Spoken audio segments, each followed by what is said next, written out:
신약성경 요한복음 2장 1절부터 11절까지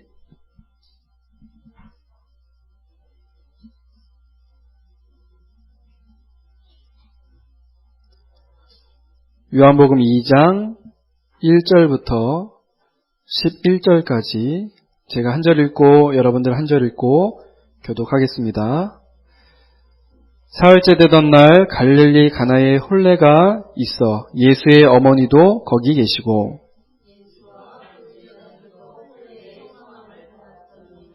포도주가 떨어진지라 예수의 어머니가 예수에게 이르되 저들에게 포도주가 없다 하니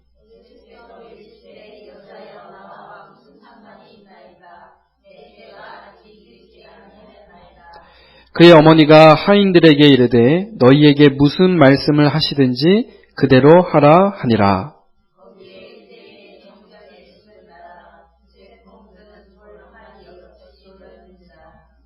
예수께서 그들에게 이르시되 항아리에 물을 채우라 하신즉 아귀까지 채우니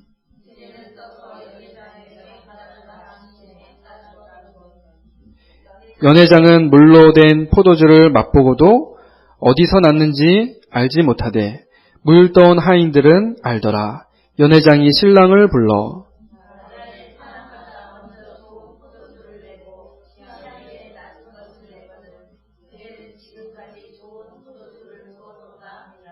함께 읽겠습니다. 예수께서 이 첫 표적을 갈릴리 가나에서 행하여 그의 영광을 나타내심에 제자들이 그를 믿으니라. 아멘. 오늘도 예배하기 위하여 이 자리에 오신 여러분을 축복하고 환영합니다. 2019년도가 딱 10일 남았습니다.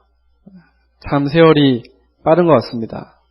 성경에는 우리 인생이 화살처럼 빠르다고 했는데 정말 그런 것 같습니다. 벌써 우리 유치부 친구들이 이 초등학교 갈 준비를 하고 있습니다. 이제는 예배하는 자세도 많이 달라졌어요. 그렇죠?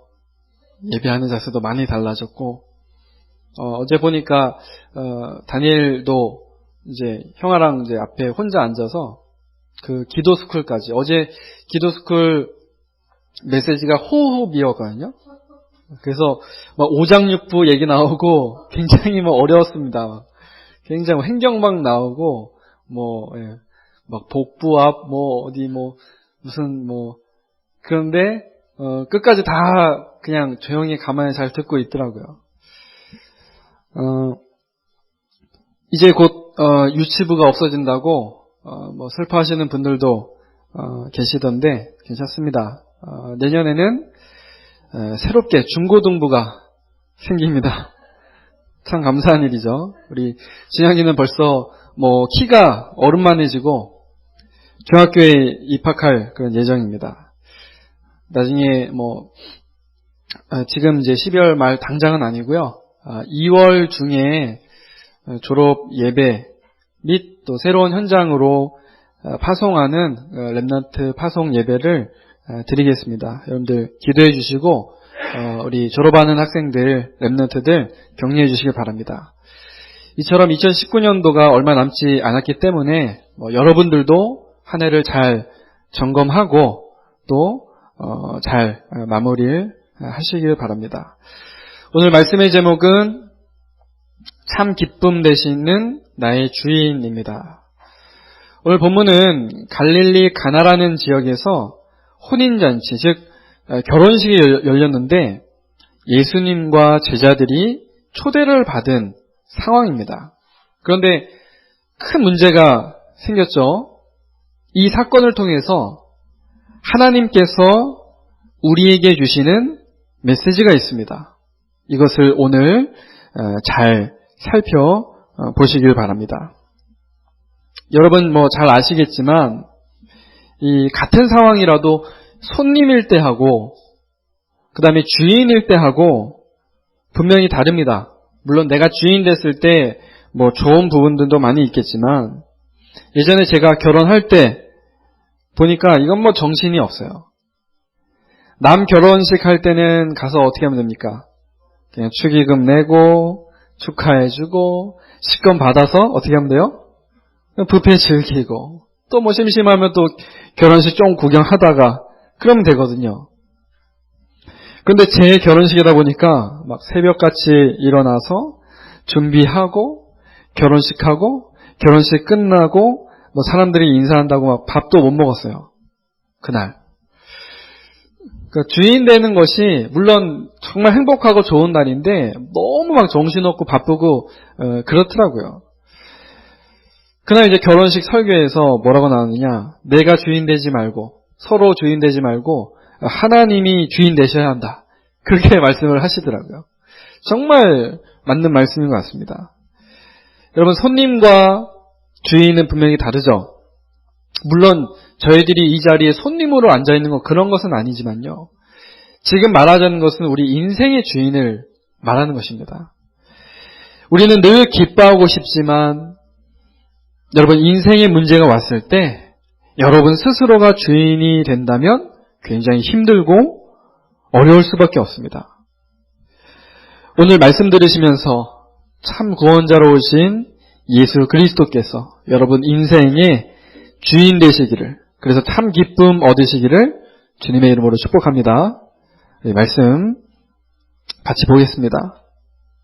첫 번째입니다. 세상에서 얻을 수 없는 참 기쁨입니다. 보통 사람들이 어떻게 살아가냐면 나 중심의 삶을 살아갑니다. 우리 IQ가 아무리 높아봤자 한 150 정도 되잖아요. 150, 너무 높으면 160. 이거 안 되는 그 IQ 가지고요, 세상을 이겨보려고 하는 거죠.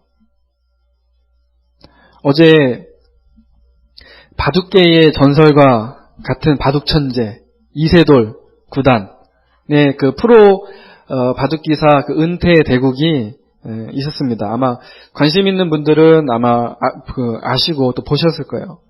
근데 이제 대국 상대가 사람이 아니라 우리나라에서 만든 그 한돌이라는 인공지능 그 바둑 그 컴퓨터, 예전에 그 구글 딥마인드에서 만드는 그 알파고하고 또 대국을 했었잖아요. 그때 이제 5판을 해서 한 번 이제 겨우 이겼거든요. 근데 한 번 이겼는데도 막 사람들 막 박수치고 난리가 났었거든요. 그런 경험이 있죠. 그것도 참 대단한 건데요. 이번에 보니까 3번 대국을 하는데 2대1로 이세돌 구단이 이제 졌습니다. 결론적으로는 졌어요. 근데 그것도 어떻게 이겼느냐, 인공지능 이 컴퓨터가 두 수를 접어주고 시작을 했어요. 접바둑이라고 그러죠. 맞바둑이 아니라 이제 접어주고, 두 수를 접어주고, 그렇게 시작을 했는데, 그래서 이제 겨우 한 번 이겼어요. 근데 나중에 이제 결국 또 지더라고요. 이 이세돌 구단이 그 어느 토크쇼에 나와서 직접 얘기를 하더라고요. 웬만한 프로기사들은 물론 자기도 천재인데, 그렇죠? 바둑 천재인데 자기도 절대로 못 이길 대국이다, 그렇게 이야기를 하더라고요. 그렇습니다. 이게 한계인 거죠. 한계예요. 천재도요, 컴퓨터를 이기지 못해요. 그런데 이렇게 한계를 만날 수밖에 없는 데도 내 인생은 내가 주인 되어서 어떻게든 해결해 보려고 합니다. 이것이 나 중심의 삶입니다. 영적으로 보면 뭐죠?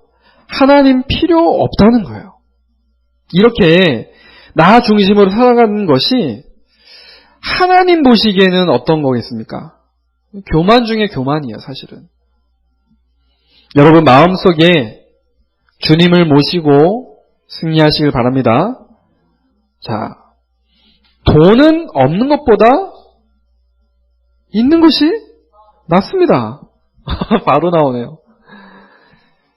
그러나 얼마나 있어야 행복할까요? 돈이 얼만큼 있으면 여러분들 행복하시겠습니까? 우리는 질문을 해야 됩니다. 돈이 있으면 편리하죠. 그러나 돈을 지키기 위해 온갖 수단 방법 다 씁니다. 물질 중심으로 살아간다는 것이 이게 얼마나 힘든 건지 몰라요, 사실은. 돈은 여기저기 돌고 돌기 위해서 있는 것이거든요. 그런데 막 돈 막 하다가 진짜 머리가 돌아버리는 사람들도 있습니다. 물질이 많으면 당연히 다른 것에 자꾸 시선이 가게 돼 있어요. 돈 생기면 뭐 할까? 그쵸? 무엇을 살까? 또 무엇을 입을까? 이런 것으로 온 시선이 갑니다. 그럼 물질 중심, 그럼 육신 중심, 똑같은 말입니다, 사실은. 그래서 우리는 이런 물질 중심 또 육신 중심이 아니라 하나님 중심으로 승리해야 할 줄로 믿습니다. 근데 세상에서는 이 물질 중심의 삶을 살아가는 거죠.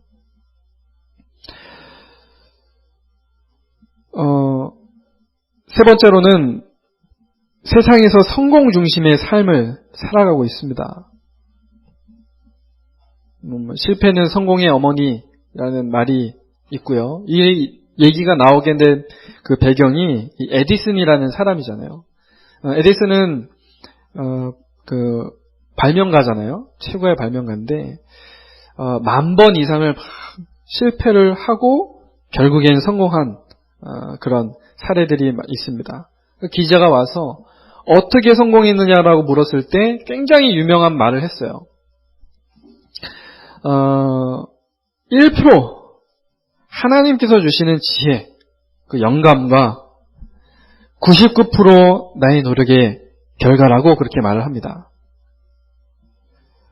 우리는요, 그 말 딱 들으면은 99% 노력에 초점을 둡니다. 아까 이세돌구단 말씀드렸죠? 이세돌구단 어떤 얘기를 했냐면 천재가 노력하면 무섭다 이런 얘기를 했어요. 그냥 천재도 무섭지만 이 천재가 노력하게 되면 이거는 뭐 무섭다. 자기 얘기를 한 거예요, 사실은. 당신 천재입니까? 이렇게 물어봤는데 나 천재 맞다. 근데 천재가 노력하면 무섭다. 이렇게 얘기를 하더라고요. 하지만 우리의 관심은 노력에 있어야 되는 게 아니고요. 어디에 있어야 되죠? 하나님이 주시는 그 지혜, 그것에 있어야 됩니다. 성공하려고 노력해서 성공한 것이 아니라 하나님이 주신 그 아이디어를 가지고 연구하다 보니까 성공을 했다는 것이죠.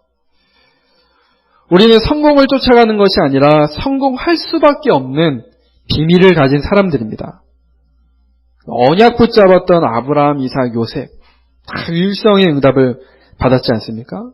그래서 여러분들도 이 복음을 가장 우선으로 고백하시다가 유일성의 응답 받으시기 바랍니다. 성공을 쫓아가는 게 아니에요.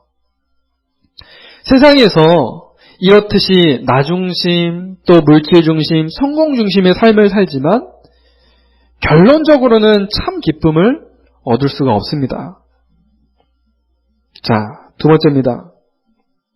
오늘 본문으로 이제 돌아와서요. 지금 갈릴리 가나 혼인잔치에 예수님과 마리아 제자들이 초청을 받았어요. 아마 이 결혼식은 마리아와 가까운 사람의 결혼식이 분명합니다. 참 기뻐야 할 그런 잔치인데 큰 문제가 생겼습니다. 이스라엘에서는 물이 흔치 않기 때문에 포도주가 물처럼 사용이 되는데요. 이 포도주가 떨어진 거예요. 알다시피 여러분들 포도주는 그냥 포도즙 짠다고 해서 포도주가 아니잖아요. 그렇죠? 그것이 발효가 돼야 되고 오랫동안 숙성이 돼야 되잖아요. 포도주라는 게. 이게 벌써 그냥 담가서 바로 먹는 포도주하고 오랜 세월 그 포도주 이게 다르거든요. 그러니까 아이가 태어나면 그 아이의 결혼식을 위해서 미리 이제 포도주를 담그는 거예요. 오랫동안 포도주를 담궈 놨다가 사용을 하는데 이 포도주가 떨어진 거예요. 지금이면 어떻게 하면 되겠습니까? 지금은 어떻게 포도주가 떨어졌어요. 어떻게 하면 되겠습니까? 마트 가서 사오면 되잖아요. 근데 그 당시에는 마트가 있습니까? 없습니까? 마트 없죠. 그렇다고 다른 집에 가서 포도주 좀 빌려주세요. 할 수 있습니까? 할 수 없잖아요. 그런데 이 문제는 무엇을 의미하냐면요. 아무도 해결할 수 없는 문제를 의미를 하는 거예요. 우리의 인생 문제는 인간 스스로 해결할 수 없습니다. 왜 그렇죠? 우리 인생 문제는 영적 문제이기 때문에 그렇습니다. 세상이 주는 쾌락이라든가 또 명예, 또 권력, 이것으로는 참 평안을 얻을 수 없습니다. 우리 인간의 진짜 문제가 뭘까요? 돈이 떨어진 게 문제입니까? 아니면 좋은 학교나 직장에 가지 못한 게 문제입니까? 진짜 문제는 뭐냐? 하나님을 떠나 있다는 것이 진짜 문제입니다. 또 하나님 만났어도 여전히 내가 주인 되는 것이 그게 진짜 문제입니다. 오늘 이것을 우리에게 이 본문을 통해서 우리에게 보여주고 계신 거예요. 이 혼인잔치에 생긴 이 문제를 알고 있는 사람들은 여럿 있었습니다. 마리아도 알았고 하인들도 알았습니다. 신랑도 알았겠죠. 네. 제자들도 이제 다 알게 됐죠. 누구나 문제는 알 수 있습니다. 개인 문제, 가정 문제, 후대 문제, 건강 문제, 세상이 문제 투성이니까요. 그러나 문제는 알지만 문제의 해결책을 모른다는 것이 진짜 문제겠죠.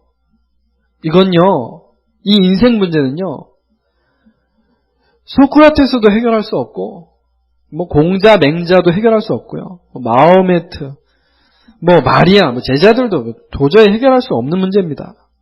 이 문제는 영적인 문제이기 때문에 누구만이 해결하실 수 있어요?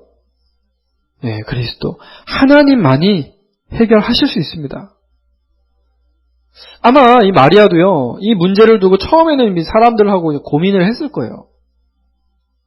그러나 해결 방법이 없거든요. 그때 이 마리아가 예수님을 찾습니다. 마리아는 예수님께서 성령으로 잉태된 것을 누구보다 더 잘 아는 사람이었습니다. 마리아는 뭘 알았다는 거예요? 예수님이 그리스도라는 것을 알고 이제 맡기게 된 거예요. 그래서 예수님이 뭐라고 얘기합니까? 여자여, 아직 나의 시간표 아닙니다. 아직 내 때가 이르지 않았습니다.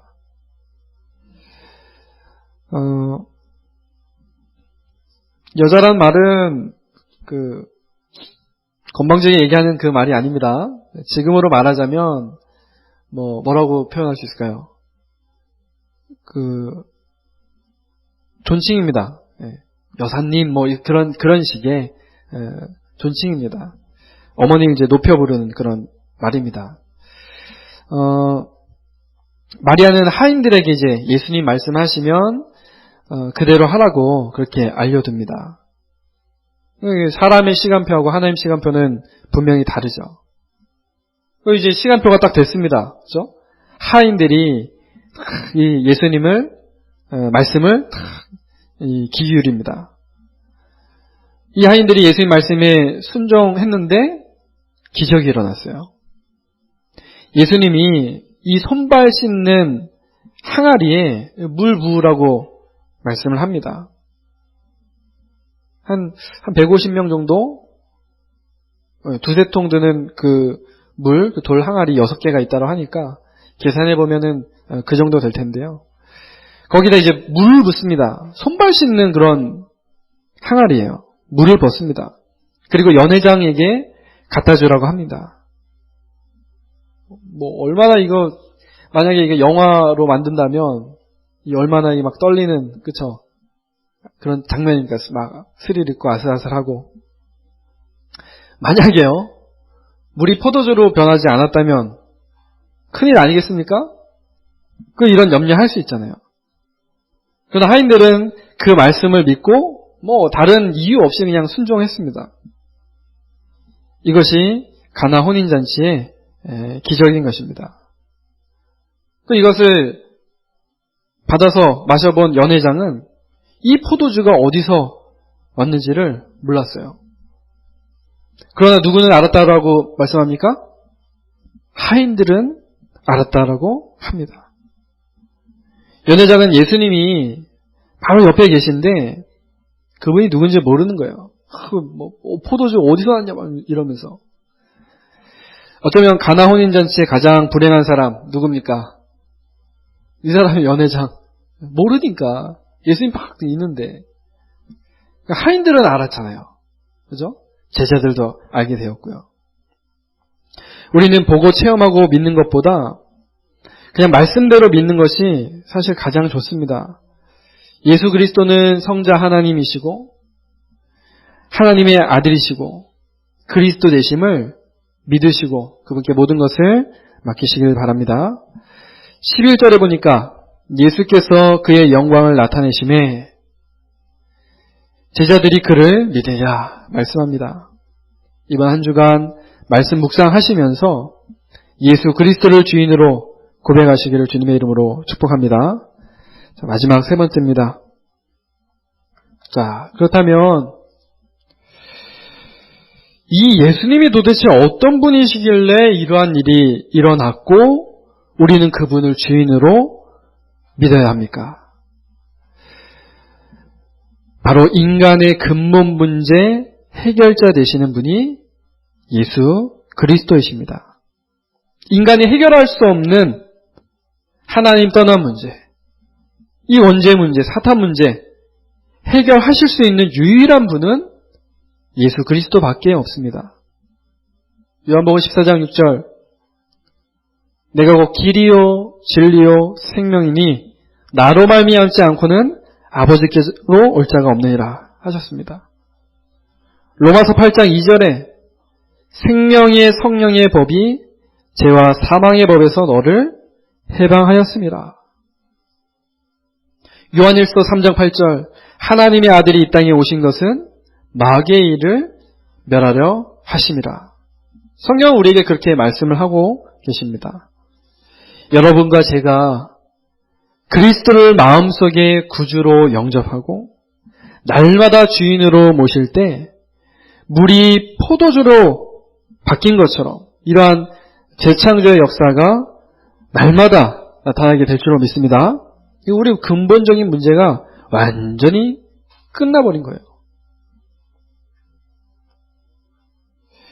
두 번째로 예수님은 사람에게 또 세상에서 얻을 수 없는 참 기쁨을 우리에게 주시는 분입니다.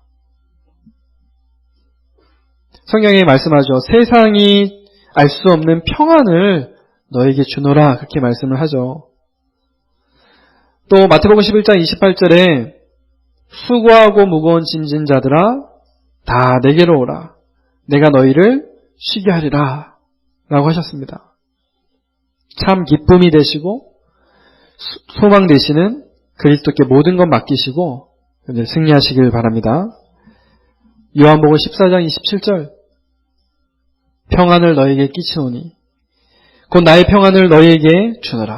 내가 주는 것은 세상이 주는 것과 같이 아니하노라 말씀하십니다. 주님 안에 있는 평안이 정말 참 평안입니다. 여러분 지금 어떤 문제 가지고 계십니까?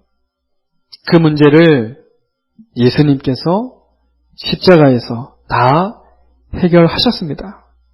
여러분의 과거 문제 십자가에서 해결하셨고 지금 현재 문제 또 미래 문제까지도 다 해결하셨습니다. 우리의 모든 문제를 해결하신 분. 그래서 그분을 주인으로 모실 때 어떻게 되죠? 완전 승리하는 겁니다. 나의 모든 문제 해결자. 그분께 모든 것 맡길 때 이 사단의 속임수에서 우리는 승리할 수 있습니다. 말씀을 맺겠습니다. 지금 이 예수 그리스도를 마음속에 또 우리 인생 속에 우리의 삶 속에 주인으로 모시고 이것을 날마다 고백하시길 바랍니다. 우리가 문제 만났을 때만 주인으로 고백하는 것이 아니라 24시간 늘 고백하시다가 25시의 능력이 영원한 축복이 여러분들 인생에 나타나기를 주님의 이름으로 축복합니다. 우리 말씀 붙잡고 우리 합심으로 기도하겠습니다. 세상이 줄 수 없는 참 기쁨 되시는 나의 주인 예수 그리스도, 이번 한 주간 이 그리스도를 나의 주인으로 모시고 고백하며 승리하는 한 주간 되게 해달라고 함께 기도합니다. 하나님 아버지 감사합니다. 하나님, 세상에서 우리가 얻을 수 없는 참 기쁨, 이 참 기쁨 되시는 예수 그리스도를 오늘 이 시간 이번 한 주간 나의 주인으로, 내 인생의 주인으로 고백하며 영광을 돌립니다. 내 인생의 주인 되신 예수 그리스도께서 내 기쁨이 되게 하여 주옵소서.